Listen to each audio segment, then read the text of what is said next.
My name is Charles Brown III, aka CB3. I'm a portfolio manager and financial educator, and I've been an investor for more than 30 years. As a portfolio manager, it's my job to keep our clients calm during difficult market periods. I did it in the crash of 2008. I did it in 2009 and 10 as a commentator for Fox News. And I did it in 2018 during the trade war scare. But 2020 was different. The pandemic brought a new intensity of uncertainty to all of us. When I began researching this week's show, I asked, how can I encourage them financially this week? How can I help them make their week more successful? That's why CB3 Live exists.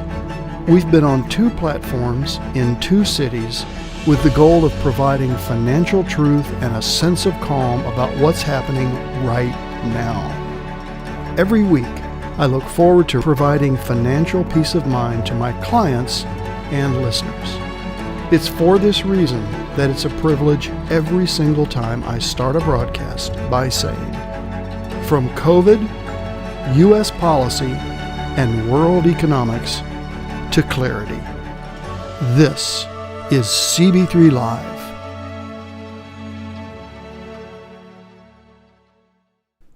Good evening, everyone. Live from Nashville. It's Thursday, July 8th. I'm Charles Brown, Portfolio Manager with CB3 Financial. We're glad you are with us for a very packed show. It's a review of the first half of 21 and then looking forward to the second half. We had a lot of great news in the first half, and I think the second half of 2021 is going to be even stronger. If you're new to the program, please subscribe to us on YouTube. Click the little bell so that you're notified whenever we go live or upload one of our news updates or other programs. You can follow me on Twitter. I tweet every single day, sometimes twice a day. Also on Facebook and LinkedIn.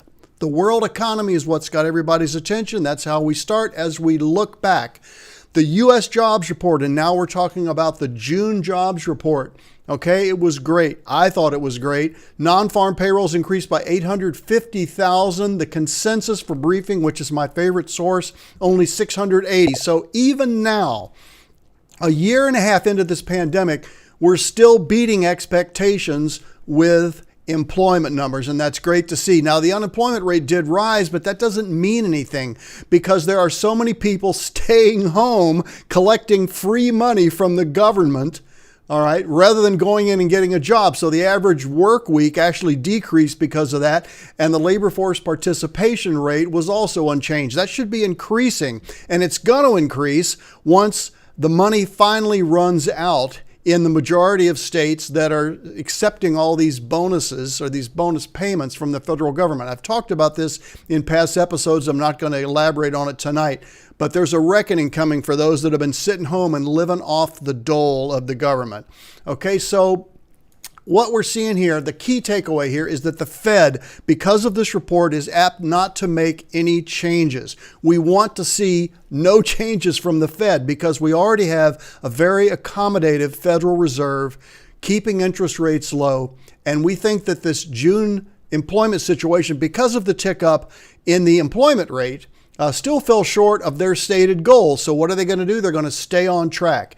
No change is good news for us as far as the Federal Reserve goes, and that's the highlight of the employment picture. Now, people are saying, well, it's only the small businesses or only the large businesses. Actually, it was almost equally spread out between small employers, mid-sized employers, and large employers.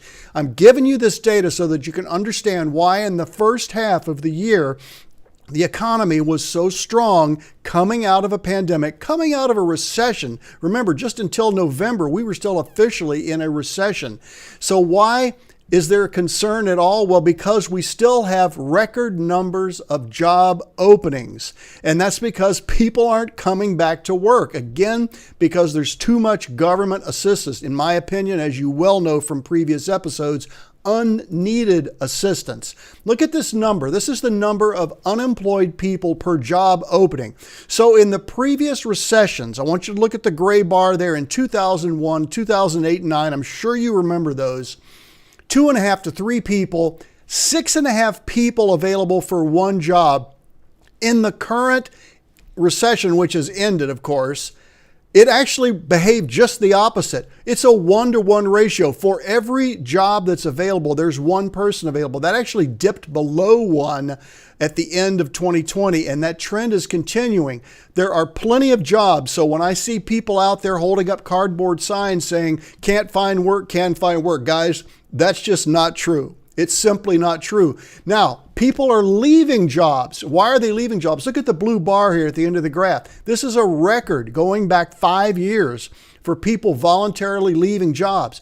They're leaving jobs for one of two reasons. Either they just want to retire if they're older workers, or they want to, again, live on the dole because the government benefits that have been handed out, or, which is mostly the case, they're going to another job. This is an employee market.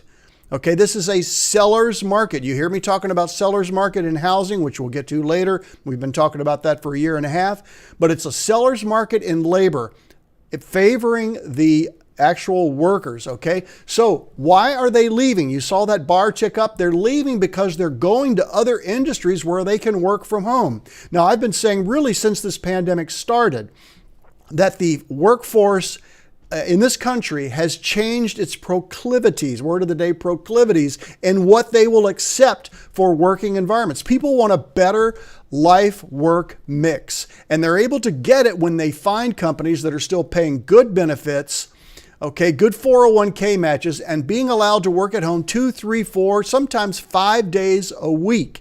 All right, you can see the information sector, professional services and business now down at the bottom. Pretty tough for those in forestry to get their trees to move into their house. All right, but people are leaving industries where they've been had to go into work 5 days a week or travel because they like working from home. This pandemic has totally changed, again, the proclivity of the American worker.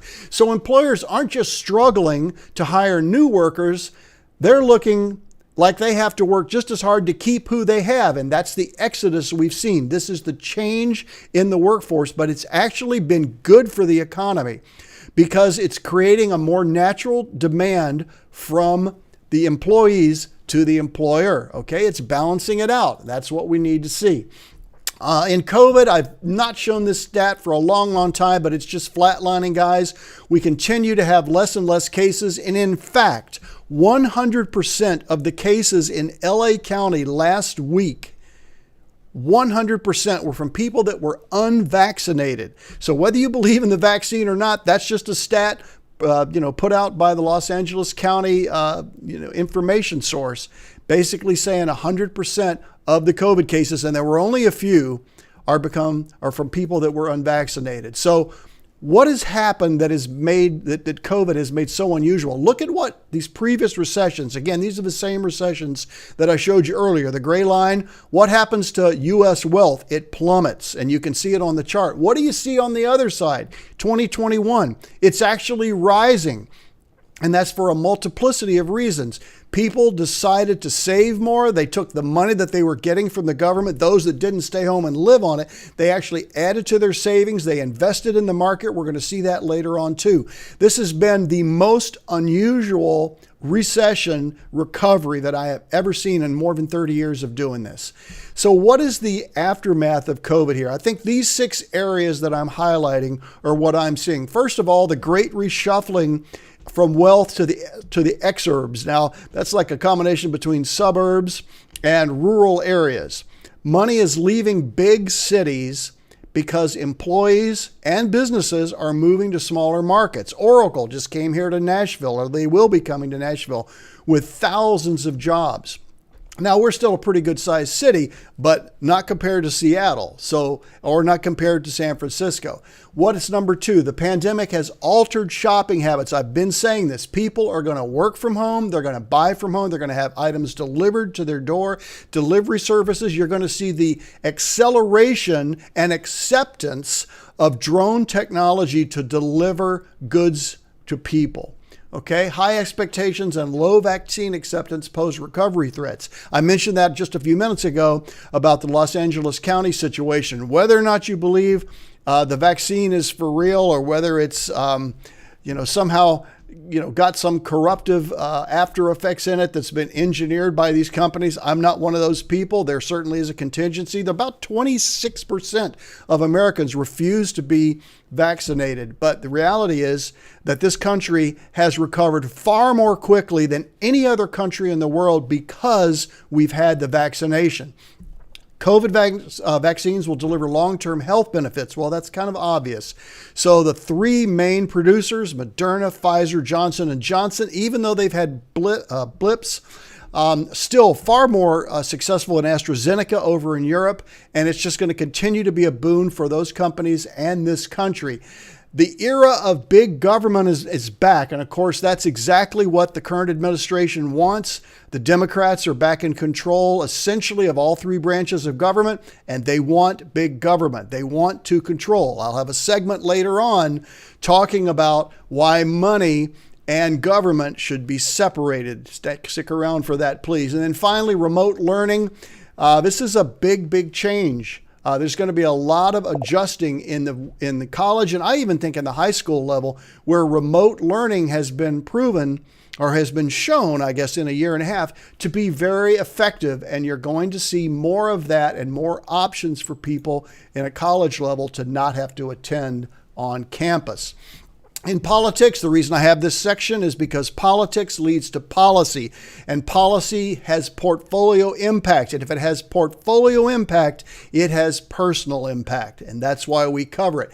So the most obvious thing here that's going on is what's happening with this Keystone Pipeline. In fact, it's so upset the members of the GOP that they've floated a bill now wanting to force the Biden administration to report the number of jobs lost by killing the Keystone Pipeline. Now, we have two viewers in Montana. And that area of Montana and that county of Montana really depends on the economy brought to them, the revenue brought to them from the Keystone Pipeline. And they basically have confided in me, and I've told you guys this before, there's no way anyone is going to run on the Democrat ticket out here because they're going to be tied to what the Biden administration has done. So what has happened here? Well, TC Energy, basically the company behind the XL pipeline, is seeking $15 billion in damages from the U.S. because Biden essentially, the day after he was inaugurated, shut down any further expansion of this. They're going back to the North American Free Trade Agreement, which actually was in place before the United States-Mexico-Canada Agreement, which President Trump put into place. Now, I'm showing you this. Is all of this just going to get gobbledygook up in court? Yes, it is. Is it going to actually affect our investments? Certainly, if the pipelines are reopened and maybe, the administration backs down. I can't imagine that happening because the far left will not allow that to happen with their influence in the White House. But nonetheless, this is a development that we've watched. It's something that affected the first half of this year, and that's why it's in this section of the program tonight, because America achieved energy independence under the Trump administration. We were the world's leading exporter of energy, which I never thought I would see in my lifetime. And it looks to me like this administration is trying to reverse that. And we will see as the lawsuits continue. It could affect our portfolio.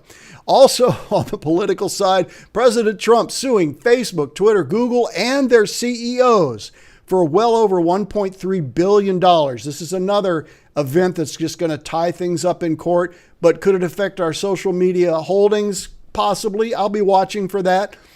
But basically, this is a free speech initiative. There are plenty of people in this country that are very concerned about the prospects of free speech being taken away. In fact, I just had one of our viewers, I don't know if he's on the line tonight, but he said, yeah, I've been banned from Facebook for 24 hours because I said a little phrase. I don't want to repeat it here. And I thought, are you kidding? You're banned for that? And basically, that's what these companies think they have the power to do. So this is going to shake out. This could be a monopoly breakup. This is pointing to 2022. All of which can have some effect on our portfolios. I just wanted you to know that I'm watching it. So let's get to the monthly market review. This is the first half, basically. We'll look at June, but mainly the first half. You see the check marks. We have some new leaders here. The S&P, after basically being third place most of the year, is now in first place. The Russell gave up first place. The NASDAQ badly trailing. As you guys remember, go back and watch my January shows all the way through last month, has taken over third place. It sounds like a horse race here. I've never gotten to call a horse race. This is kind of fun. And the Dow, which was leading most of the year, is in fourth place. Now, what are you mainly seeing on the screen? What's happened is the gains for the year have tightened. The distance between the S&P and the Dow is only 2.6%. Why do I sound excited about this? Because for a secular bull market to continue, we need all asset classes and spaces in the market to be succeeding. I'm glad to see the S&P on top. I would not be surprised to see the NASDAQ on top by Thanksgiving. That's just my projection. We'll see if it actually happens. I've shown you this chart many times, but because we have new viewers all the time, this is the chart on which I hang my hat. What you see here are the three red squares. Those are secular bear markets. And then you see the three blue lines. Those are secular bull markets. I'm using the word secular because it means multiple business cycles, as opposed to a cyclical bear or cyclical bull market, which means one business cycle. That means just one up and down. But a secular bull can happen over multiple, just like a secular bear can. But the average return for a secular bull market here, look at this, 11.2, 20-some years. Okay, this is 100 years. I don't have the years at the bottom because they're just too tough to read. The previous one from the 1980s up to 2000, a 15% annual return. This so far, this bull market, secular bull market has returned 13.3, which is actually in between these two. Okay, but the great news is, and this is what excites me, is that these previous secular bull markets were about 25 years long. We're only about 8 to 9 years into this bull market. I think we are headed to 2033 or 2034. Does that mean we will not have pullbacks? Of course not. Sure we will. And in fact, we just had one in March of last year. In fact, we had a complete recession and bear market in 5 weeks. Okay, but because the undertow, the understrength of the market is so strong, this market just kept pell-melling ahead, and it's continuing to do that. Again, if I have one objective for you guys tonight, is to show you what great data we've had in the first half and what I think is going to be spectacular data in the second half. If that's all you go away with tonight, and it gives you confidence in your investments and in this economy in America, then I will have done my job. So net purchases of individual investors. We hear frequently that so much of the, where do we go here? We went away. Let's go back. All right, guys, there we are. Okay. We hear that most of the investing is done by institutional investors, and the small mom and pop investor, the individual investor, is really not participating. Look at this, over $2 billion in one day in new monies. It's not a whole lot of money when you add the other institutional money, but what it says is the individual investor is also stepping up now. It's not just institutions trading back and forth between themselves. The more participation we have, first of all, it means people actually have the money and the interest to do it. But second of all, it just adds further legs to this secular bull market. If you look at this chart, I've just highlighted in green what I want you to focus on, okay? Don't try to take in all these numbers. All right, so the percentage of up days, look at this column with the green where I have the big arrow, okay? 52, 58, 57, 58. So in the last part of this year, about 52% of the days are up days, all right? We've passed the part of the year where more than that, 57, 58% are up days, and we're still at lifetime highs. Now, I realize today was a down day. It seems to always happen when I have a broadcast, all right? But the S&P had a lifetime high yesterday, a lifetime high in the summer, all right? That's pretty cool. All right, so all days are up. Look at the bottom here, 53.4, all the way to the far side now. Annualized returns 24.5% during these up periods. And then if you take all trading days, we're seeing a return of about 9%. Now, does that mean it happens every year? No. And in fact, last year, those of you that are clients will know, if you had CG and SG accounts, we were up 62 and 63.5% respectively. All right, so we're going to have years like that. This year we're lagging a little bit, but if you add the two together, we're still really strong. We'll get to performance in just a few slides here. All right. So what's really driving this? Well, the fact is the United States, I'm sorry I'm wound up tonight, guys, but this is just such great news. The FANGs and M, FANG plus M, they couldn't come up with anything. They couldn't put the M at the front of FANG. I don't know, it just wouldn't work, right? So Facebook set the stage with a big win. Stock rallied 4%.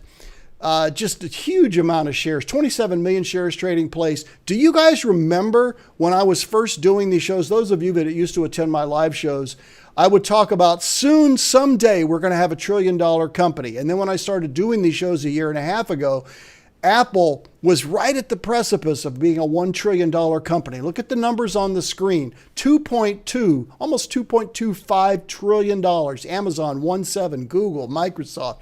Facebook now trading over $1 trillion. Guys, these 5 companies are bigger than some small countries in this world, and they're right here in the U.S. This is the country that builds the infrastructure, builds the economy, builds the economic platform for this kind of success, and that's why I'm excited about continued success for this year. Let's look at the sectors. There are 11 sectors. Those of you that watch my programs know that I'm a sector watcher. And the 7 or the 11 total sectors, of which 7 don't interest me as much as the big 4, okay? The big 4 being communication services, financials, information technology, okay? And spacing out here, discretionary. There we go. Okay, so what's in an uptrend? Let's look at the column that says uptrend. Everything's in an uptrend except energy and utilities. Do we really care that much about energy and utilities? Let's look at the weight now. Energy is 3%. Do you see the 3 next to the X there? It's 3% of the whole S&P. Utilities, 3% of the whole S&P. Information technology, 27% of the S&P 500.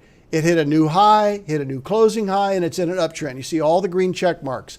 That's why we at CB3, for the CG or capital growth and the strategic growth programs, invest so heavily in technology. It's what drives the market. It's what drives this economy. It's what drives the world economy, and we're the driver of technology. So that's where and why so many of our investments are there. Now, investments in technology have cooled off a little bit from last year, but it's tough to repeat a 63% year, okay? But still very confident in what I'm seeing in these numbers, which is why the performance has been pretty good so far this year. Stocks versus bonds, people say, oh, it's just the market's risen so high, the market's so volatile. Why don't you have more of an investment in bonds? Those of you that have watched my programs know that I am not a fan of bonds. We do have some limited amount of fixed income in our portfolios, but look at the chart. Which of these 2 asset classes, going back to 1990, looks more volatile to you? Okay, the gold line or the green line? Well, stocks, and of course they got volatile in 2020, right? Why? Because of the market crash with the COVID crash. Look back at 2008, you can see the volatility, but it was nothing compared to what bonds were. If you want to build wealth, you want to build a strong financial future, your investments need to be in stocks, and that's why we do it. It's right here. Those of you that know, I don't watch the news. I don't listen to the pontificators because they always have an agenda. I would encourage you not to do that. That doesn't mean you need to take everything that I say absolutely at face value, but look at the data. If I've taught you nothing else in the last year and a half, let the data make the decision for you, okay? So here's where we are. You guys are used to seeing this chart now. So we have 4 programs at CB3 Financial: strategic growth, capital growth, diversified growth, and growth in income. Each one of them has a different risk level, and we track performance year to date, 1 year, 3 years, and 5 years. And actually, within a couple of months, I'm going to be showing you a 10-year track record on CG. Thank you for those of you that have been clients that long that have allowed me to build up a 10-year track record. Not that many managers have a 10-year track record, like less than 7%, because they blow out. And I'm hoping I don't do that in the next 2 months. So if you look at the chart, again, you guys are used to seeing this now. I focus on the 1-year time frame because especially early in the year, and now we're about halfway through, we're still making adjustments as we get closer to the end of the year to date and the 1-year performance. So when I say 1 year, that's, today's July 8th, right? So we're going back to July 7th last year to July 8th year. That's called a trailing year, trailing 3 years, trailing 5 years. That's how it works. And you can see where we come in. So we have less risk than the Russell 2000, and yet we've outperformed with strategic growth and capital growth. We've beaten the NASDAQ. We've well beaten the S&P, beaten the Dow. Diversified growth, a little underperforming. I'd like that to be keeping up with the Dow and the S&P. It's not as aggressive as CG, strategic growth and capital growth. And then growth and income, it's in black down there year to date because it's actually the strongest performing program. Again, it just happens, guys. Last year, it did not have a great year. This year, it is having a great year. So people say, well, does that mean, yeah, should you be in all 4 programs? Well, I am. I mean, if you're going to be a client of mine and you have, that's basically about $500,000 minimum to do all 4 programs, that's what you should do. But every program is designed to stand alone and over time be successful. And this is what you see on the screen here, 1, 3, and 5 years. So that's the first half of the year, guys. It's been a good first half. Like the performance. It's been a little less drama than last year. I am going to pause right now before we go into the second half and give you guys time for questions. I'm going to take a sip of water here and see what's in the chat box. Hey, Andre from New York. Good to see you. Dr. J, they're using driverless delivery for pizza. Yeah, we're not seeing that here in Tennessee yet, but I hear that they're doing it in some metro areas. So I'm really, really excited about all this driverless delivery stuff. Probably wouldn't want to get, like blood, donor information or very sensitive, delivery crystal maybe. But for a pizza, sure, why not? And I know, Dr. J, you've been a teacher as well. You've been a professor. Actually was on the show early on. You're going to be back in person in fall. I presume that means full-time in person, okay? Temps, let's see. So as far as temps reaching 120 degrees, I may want to cut back on fossil fuels. That's a long discussion, too much to have right here. This is an anomaly, this whole western part of the country with their 120 degrees and in Canada as well. I don't think that you're going to see fossil fuels slow down because of an aberration, but I understand that there are people that have those concerns. So thanks for sharing all that. Anybody else? I'm not seeing any other questions. Let's head into the second half, preview what I'm seeing for the year ahead, okay? Well, the half year ahead. So economic indicators, there are a lot of them, guys, but I'm just going to pause and say, hang with me on this. The reason I'm showing you these and this many is because there is so much good data that honestly, I'll go on record right now. I would be dumbfounded if we're not stronger, much stronger by the end of this year in the market and in our returns. Now, there's always an asterisk on that because some new variant of COVID or, some major, we just had a assassination, right, in Haiti. Of course, not really big economic impact there. But the reality is that some kind of unforeseen event could happen. But given this data that I'm seeing, we're going to have a strong second half. So the GDP, that's gross domestic product, is expected to exceed the pre-pandemic trend. This is from U.S. Bureau of Economic Data, all right? Pretty good source. You can see the V-shaped correction there, and this trajectory is actually higher than I was showing even 4 months ago when they were talking mid-2022. But now they're saying probably end of year. To me, that's real encouraging. Earnings per share projected for the S&P 500, you see in yellow there, 7.3%. Quarter two, we're still getting full information here on quarter two. And the earnings reports will now start next week for the financial sector. Remember, we're in the third quarter now. We're going to look back at the second quarter and see how companies did. I think you're going to see just blowout returns. And in fact, the last slide in this section, you'll see why I think that. All right, obviously this big minus 37% drop in quarter two. Look at the enormous turnaround and how quick it was. Folks, this country pulled out of this pandemic and this recession at a breakneck speed that has never been seen in economic history of the world. And yes, it's no less dramatic than what I'm just saying. I've been talking to you from day one about a V-shaped recovery. Look at the blue dotted line. This is the recovery since day zero, which is essentially February 23rd, March 2020. and look at the recovery economically. Look how long it took in 2008, 59 to 60 months. We've done this in a little over a year. Now, are all sectors of the U.S. economy, are all spaces, are all employees back to where they were? No, they are not. But some are much farther ahead. So in aggregate, the data is very, very strong going forward for the second half of this year. And that's what we do. We look at this to make decisions on what's going to be in your portfolios, those of you that are clients, for the second half of the year. Consumer confidence at 127.3. Anything over 100 is a good number. This is the highest level since the pandemic started in March 2020. So what's the takeaway? Consumer spending is expected to remain robust. And I entirely see that, and you'll see in subsequent slides here why I believe that. If the consumer is spending money, this economy cannot fail. Why?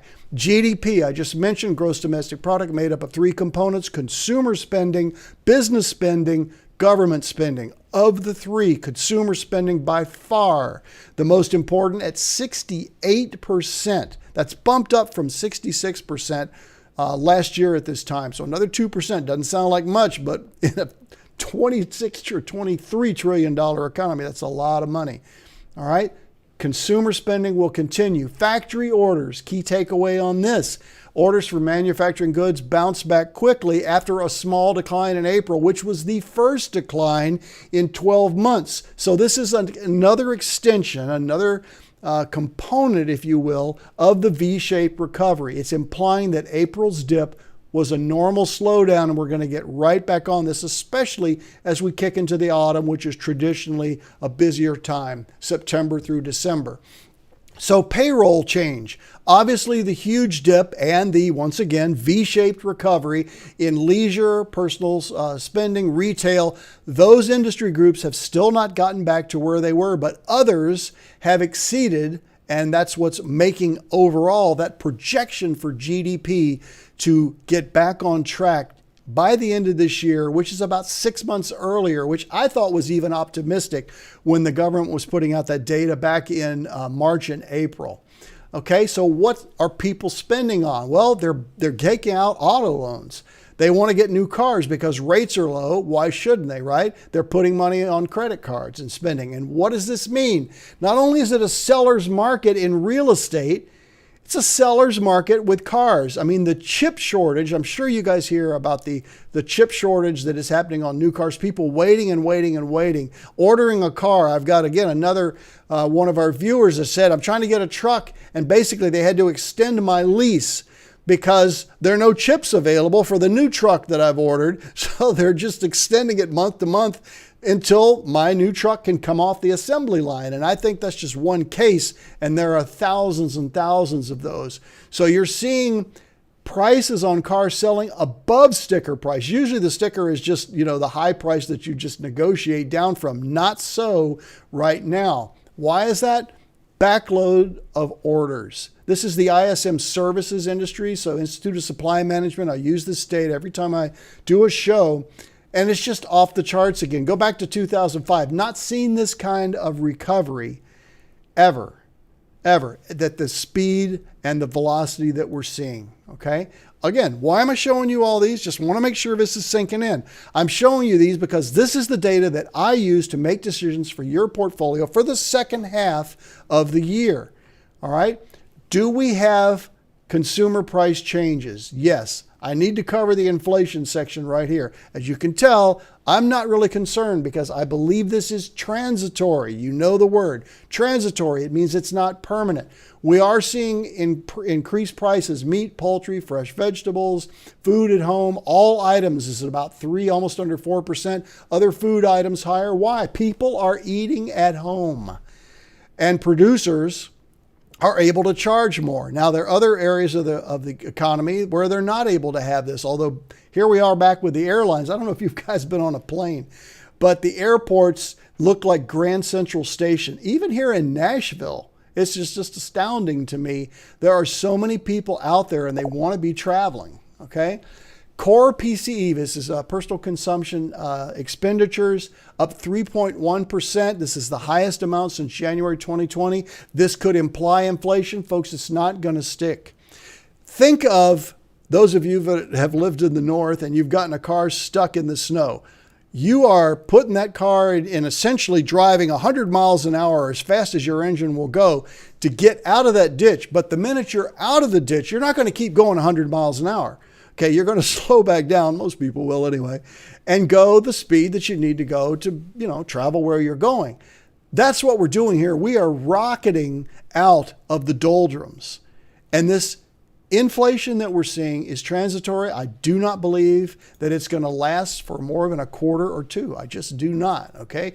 Hourly earnings rising, of course. You're seeing it in retail, leisure, hospitality, manufacturing, construction. Why? Because you can't get them back to work unless you increase their wages, because you're competing with the federal government if you're an employer. I mean, is that the way it's supposed to be, really?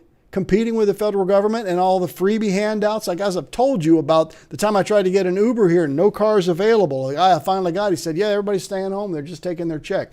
Less and less of that as we get closer to September and all those benefits run out. And in the red states, you're seeing 24 of the 50 state governors saying, we're refusing to let these come into our state. We're not going to hand those out to our citizens anymore. And I'm glad to see that, frankly. Personal consumption expenditures, again, there's your V-shaped recovery, right back on the trajectory from 2015, almost like it never happened, just a blip, so to speak. Kind of like the stock market crash. It was the COVID/recession crash, and it's right back on track. Why is this important? Because, again, personal consumption is the biggest portion of GDP, as I've been saying. All right. I want to show you this in the context of a recession. So we're going to look at this in multiple ways. We're going to go back to 2014. Look at that dip in 2015. Now, you just don't see personal consumption expenditures rise during a recession. I've never seen it. And here, this looks like this is an expansion. This is what's happening in a recession. Now that we're out of the recession, I think this arrow continues. And I think you're going to see some areas of the economy with 8 to 9, maybe 10% inflation temporarily, because this is called pent-up demand. Now, I underestimated this, candidly, and have a big interest in musical arts. I think you guys know that about me. And many people in our industry on the musical side said, oh, millions of people are going to come back to concerts. It's like, no, I don't think so. They're going to stay home and watch. Well, so far I've been wrong. People want to spend, they're going to concerts, they're doing things. It was, I think, 130,000 people watching the fireworks here in Nashville, and we're a relatively small town. So that's an encouraging sign when consumers are excited and positive and confident. Remember that consumer confidence number I just showed you, 127.3? That simply bodes well for the economy. Non-defense capital goods, excluding aircraft, still a little iffy for Boeing and the other industries there. So we're up $74.5 billion on this. It's just astounding. Again, you have to go back to 2011 to see data this strong. Personal consumption. This is the previous change over a year, and I've zoomed in on month to month. I'm probably giving you too much on this, inflation data here, but just to look at, again, because it's happening in a recession or as we exited a recession, look at this bar at the end. I mean, there's just no stopping the consumer right now. There's really none. And again, the pent-upness plus the money that they've pocketed, plus the fact that they're able to work from home, they don't have the fatigue of commuting. Now, that's caused other issues in other industries like commercial real estate. But people seem to want to be out. I mean, this is going to be one of the busiest summers on record. Frankly, going ahead 5 months, I think you're going to see the busiest holiday season in 20 years in America. We'll get to that as we move forward in the year, obviously. And probably the biggest encouragement of also, we've just now started reporting the information on what's happening with earnings in the second quarter. I just mentioned that a few minutes ago. We're now in the third quarter, so we look back. A good number of companies that are beating their expected earnings reports is 73%. Last quarter It was 84% and it held week after week after week. We're starting out now at 89%. 89%. I don't think that's going to hold, but even if we stay anywhere in the 80s, it's really strong. So we'll know this on September 30th, obviously when the earnings for the second quarter finish being reported. It takes a whole quarter to report the earnings for the previous quarter. So, but good data. Industrials and technology, 100% of the companies reporting. All right, 100% beat the expectations for their earnings. Really, really strong. I'm going to break for just another second here. Let me look in the chat box. Anything going on? All right. My camera is supposedly worth more than what I paid for it brand new in 2019. Isn't that amazing? And it's exactly, probably not a collector item, is it, Andre? But yeah, all of this is supply and demand, guys. Supply and demand is always supply and demand, meaning that something's offered, something's bid in the way of money for a good and service, and when the buyer and seller meet, there's a transaction. It seems simple, and when there's an oversupply of any item, then the price drops because there's too much supply and not enough demand. But when people are frantically trying to buy something like real estate, like cars, like trying to get an airline. I mean, we're flying on airlines where they're saying, guys, we're going to have to kick people off the plane. This happened twice to us. We've flown 3 times, I think, since I've been in touch with you, at least live. And each time it's like, we got to kick people off the plane. Is anybody going, would you take $600? Nobody gets up. Well, we'll pay $900. We'll pay $1,200 and give you a free flight. Finally, people get up. Okay. What does that mean? That's supply and demand. All right. The riders know they've got the airlines by the whatever. All right. Okay. That's supply and demand working. And it's happening right here in America in a very unusual context. I like this picture of Bitcoin. This is a retirement rocking chair. So this is my little educational piece for the week. So this is just some data. You guys know that I'm invested in crypto, pretty significant amount, probably more than I should be. But I have come to the assessment now, after doing this for a year and a half, that really we need to look more seriously, all of us, at having some crypto. It doesn't mean that it's 50% or even 5%. But 2 to 3% of your net worth, you should. And of course, you can buy any of these crypto coins in very small amounts. But it's an asset class that does need to be reckoned with. And you can see from 2020 to 2021, people asking has considerably jumped, almost 3 times there. Who expects to increase their allocation about 26% versus 0 last year? And who currently recommend clients, well, I'm in that 14%. I am recommending it. I do not offer crypto management, so I do not have a dog in this race. But if you're interested, I can talk to you about it. I've had many clients, well, not many, but several clients talk to me, and I've set them up with an account and they manage it themselves. This isn't trading, okay? This is not something you want to do to trade. This is something you're going to just buy and hold and wait for the asset class to mature. All right? So let's talk about, again, educational point here. So there are 2 falsehoods, and this applies to crypto, which is why it's in this section, that society has strangely accepted as truth. Now, obviously, this is just my opinion. You'll see in the footnotes, these are all from me. There's no other source but me here. The first truth is, and again, truth is in italics here, that it's natural for government to want to control money. Now, we can imagine why that would be true for Russia or China or Middle East.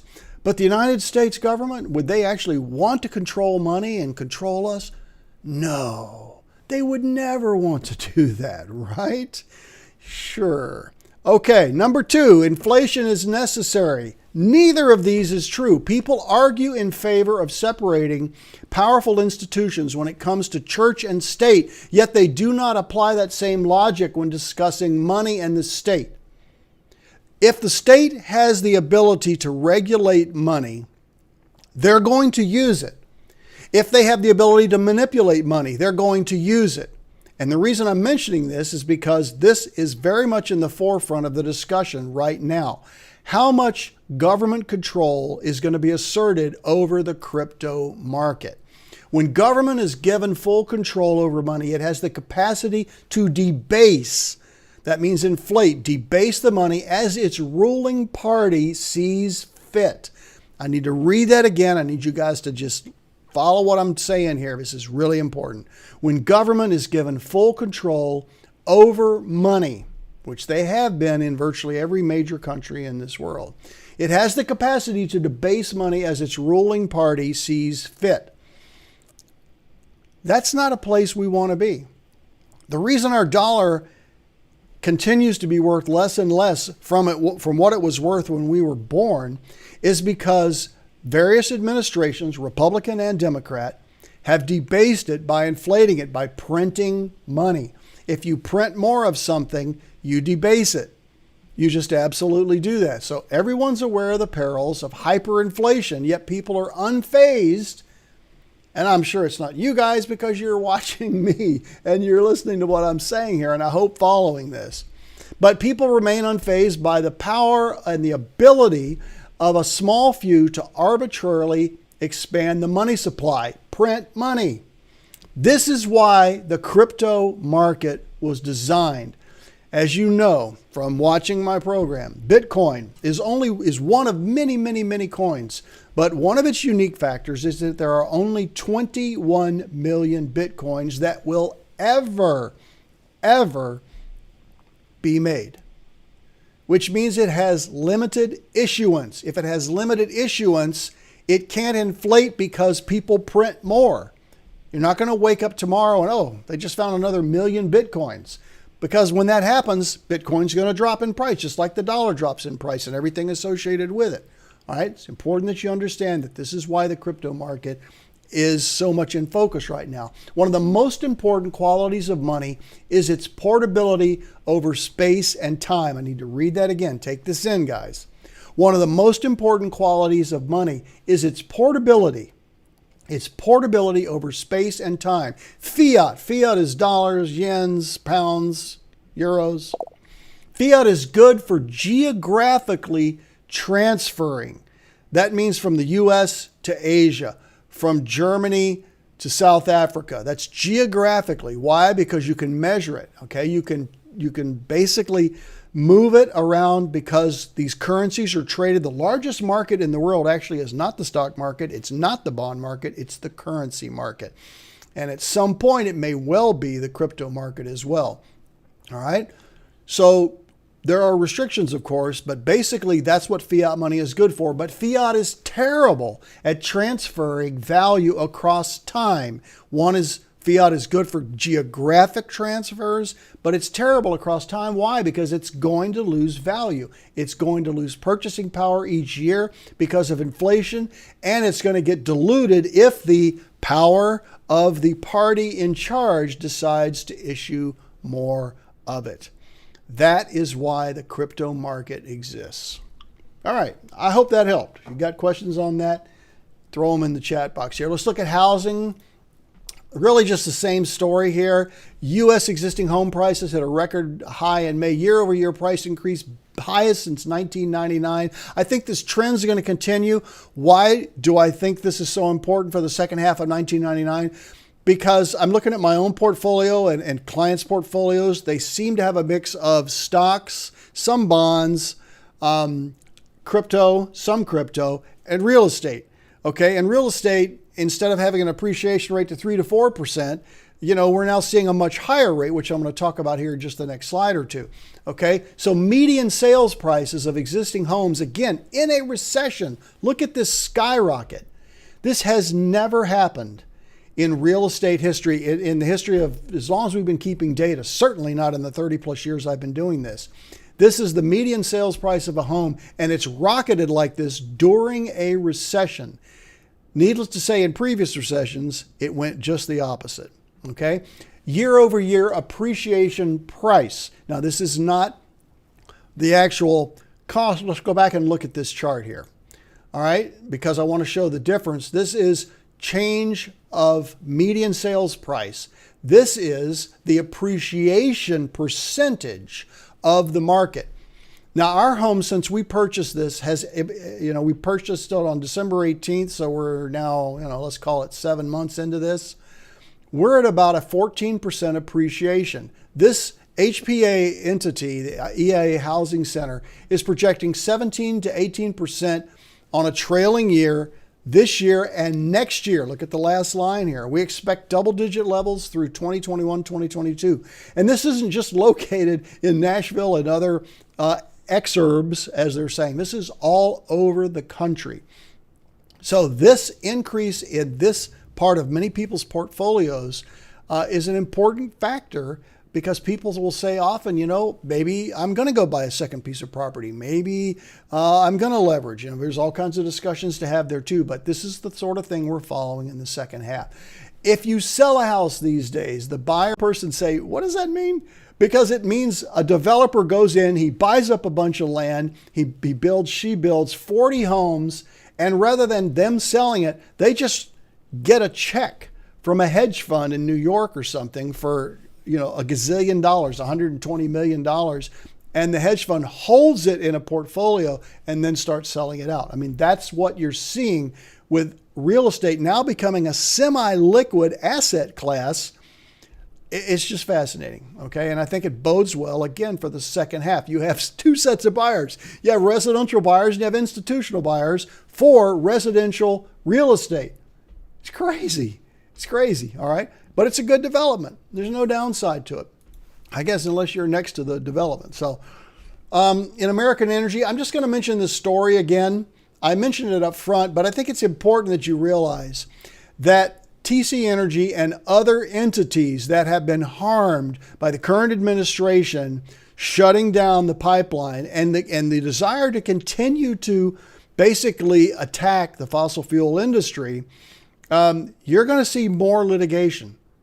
And I think that there are enough powers that be in this country that do not want to see the U.S. lose its energy independence and lose its dominance, its newfound dominance as the leading energy exporter in the country, in the world, I should say.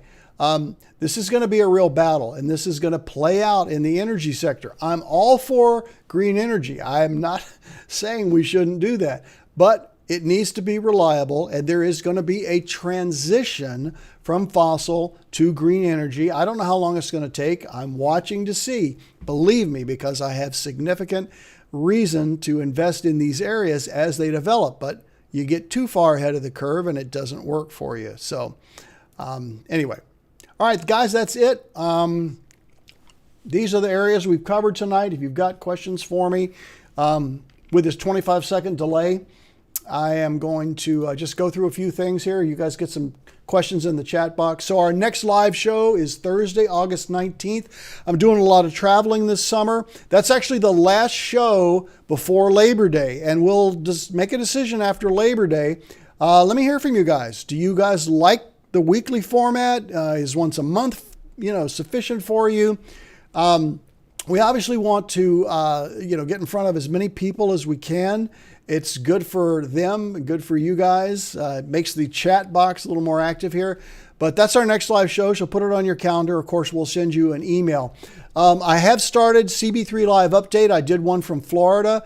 I'm sure I'll do one from Chicago when I'm back there next week, and then in Baltimore the week after.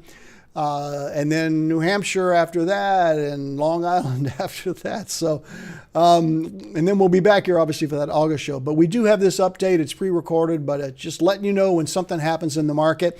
I started this new Retirement Realities. Haven't seen a whole lot of viewers on it, so maybe it's something that didn't appeal to you. If you haven't seen it, please check it out. Basically, we're going through the book that I wrote with Dr. Dave Gursky, who I think is on the line tonight, my writing partner, Dr. Dave. If you are on, sir, welcome to the show. I don't know, but because he works at night, I know, and not always able to be here. But Dr. Dave and I will actually do a segment talking about the process that we use to come up with these stories in this book and how we think it can be a benefit to you. So if you like, the first 5 episodes are there. It's probably going to be 15 episodes over the next couple months, all right? And I am considering a new show in autumn 2021. So I have heard from some of you that I can get pretty political. No. Really? All right. Here's why I believe that I need to have a forum for this, because I am concerned about investing in post-COVID America. Now, some of this is looking ahead into the future, and it doesn't immediately involve the decision-making process for your portfolios. And some of you that have been following this program, I know, really want me to focus on the financial aspect. And that's what I did tonight. And I get that. But there is a portion of my audience that also values my input and wants to have interchange on investing in post-COVID America, where bigger government, I said that earlier, it's one of the 6 major changes of the COVID era, the return of big government. It's not something I want. It's not something that's in our best interest. It's not something that's in the best interest of corporate America. It's not something that's in the best interest of our portfolios. And I feel very, very strongly about this, but you might not want to hear it. So if you have an interest in a separate show, it'll probably be monthly, maybe twice a month. Investing in post-COVID America will cover news and politics and the events that would lead up to having a financial impact. Then let me know, cb3@cb3.com. Again, if you're new to the program or you know somebody that might benefit from this, please send them over to YouTube, have them subscribe, click the little bell so that they get updates whenever I go live. You can follow me on Twitter, gaining an audience there. I tweet every single day, sometimes twice a day when things are happening. You can also follow us on Facebook and LinkedIn. What am I seeing in the chat box here? Auditing the Fed seems like a good thing to me. Absolutely. Candidly, I think that, that's starting another political statement, isn't it, Andre? The Fed may have served its usefulness. That's my opinion. It was here for 100 years. That's a whole nother discussion. But certainly to have it audited, certainly with everything that they're buying, they basically can go in and buy billions and billions of dollars of bonds with no one overseeing that. There's no branch of the government that can have any say-so in what the Fed's doing. They're autonomous, and it's Jay Powell and his cronies, okay? The doc is watching, says Tommy Ellis. My trainer's online too. By the way, if I have a ton of energy, man, I tell you what, guys, I have ramped up my exercise routine, my training routine. Probably can't see it, but I'm trimming down. I'm just excited to be here, guys. It's a great time in America. I mean, look at the 4th of July. Did you see what happened in New York? I mean, the display was just incredible in New York. The markets are good. The economy's good. We've bounced back from this horrible, horrible COVID experience. And if the government would just get out of the way and let we Americans, we the people, do what we do best, and the government just protect us. Just keep our borders safe, okay? Keep the roads paved. Anyway, thank you to Tommy for the help in that area. Thank you for Dr. Dave authoring the book with me and being on the show tonight. Charles Todd from The Villages, thank you. I don't see any more questions, guys, so I will finish the way that I always do. And yeah, I'm going to actually put this on the screen because some of you haven't seen this. I like to summarize with 2 Timothy here. For we have not been given a spirit of fear, but a spirit of power, love, and a sound mind. Great words from Scripture, great encouragement for those of us who are alive here in America today. Guys, we have turned the corner. COVID is getting behind us almost without any way to turn back. I just don't think it's going to happen. I see a very strong second half. I'm hopeful that our stocks will be the ones that participate greatly in it, but basically we just want the market to continue to do well, people to keep going back to work. If you can't find a job in America now, you need to be retrained. And candidly, there are going to be some people that will need to be retrained. But there are opportunities there. I'm going to continue to bring you the good news of this reopening, the good news of being an American, the good news of being an investor. Those of you that are clients, I appreciate you being with us all this time. If you're just one of our watchers and you just want the education, we love you being here, okay? Hope you guys are having a great summer. We will see you next time. Take care.